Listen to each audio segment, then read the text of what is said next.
No more jump. ल आज चाहिँ हाम्रो जय साहबको हामी आएको छौँ होइन डेभिस होइन यो हजुर डेभिस क्यालिफोर्नियामा अनि भेट भएको छ। भेट भएको छ यो 3D को चाहिँ एउटा एक्सपेरिमेन्ट जस्तो पनि गरिरहेको छौँ हेरौँ कस्तो आउँछ के आउँछ 8K मा छ यो पुरै अहिलेसम्म भएकोमा एकदमै इमर्सिभ चाहिँ क्वालिटीको चाहिँ आउँदो रहेछ भनौँ न युट्युबले चाहिँ अलिकति क्वालिटी घटाउँछ तैपनि जे होस् राम्रै आउँछ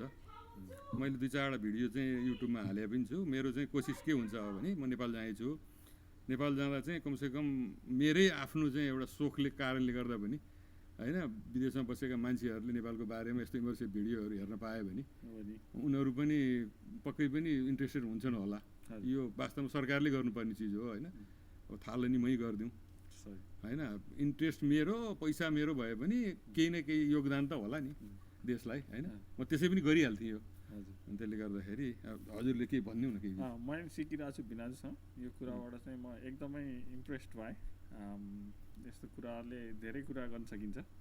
जस्तै अब घर गएर फ्यामिलीकै VR 3D भिडियो राख्यो भने पछि 5 वर्षपछि चेन्ज होला त्यो हेर्दाखेरि एकदम राम्रो मेमोरी हुन्छ फेरि अर्को कुरो चाहिँ अब अहिलेसम्म हामीले हेर्दै आएको भिडियो चाहिँ यदा कदा हामी चाहिँ थिएटरमा गएर चस्मा लगाएर 3D हेर्ने बाहेक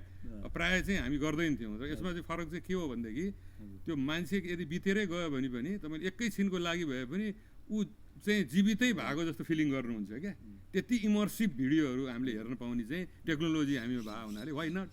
भन्ने किसिमले चाहिँ यो मैले चाहिँ सोचेको छु त्यो चाहिँ एकदमै राम्रो त्यसले गर्दा म पनि हजुरलाई इन्करेज गर्छु अहिले जान लाग्नु भएको छ अरे होइन एकदमै सिम्पल छ यसको फन्डा केही छैन यो चिज चाहिँ तपाईँले चाहिँ नि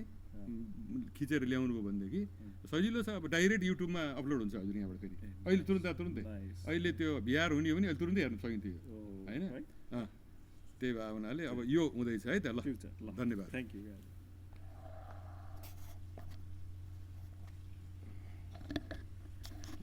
यो सकियो